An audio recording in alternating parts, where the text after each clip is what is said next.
PTSD in the MCU.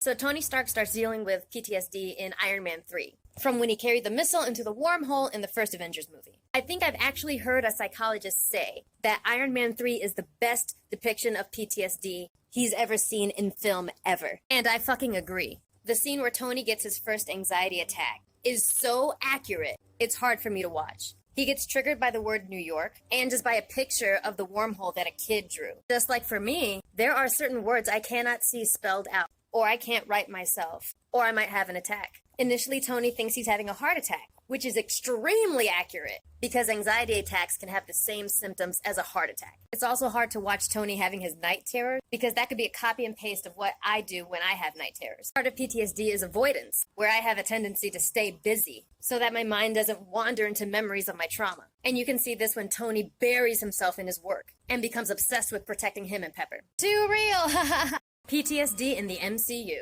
Doctor Strange. So obviously Stephen Strange's traumatic event is his car crash, which causes him to lose the ability to be a surgeon. This story personally hits home for me because PTSD is a disability, and there are things that are hard for me to do now that were not hard before, and I feel really bitter about that, as does Stephen Strange. And when you've been through a traumatic event, you might be struggling to try to get back to the person that you were before that event. But the truth is, you'll never be that person again. And that is a hard pill to swallow. And the whole movie is about Stephen struggling to get back to that person. Because if he can't be 100% of what he used to be, he feels worthless.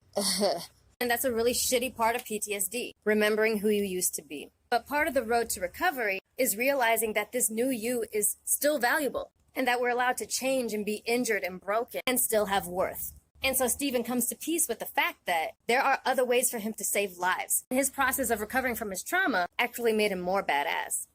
PTSD in the MCU.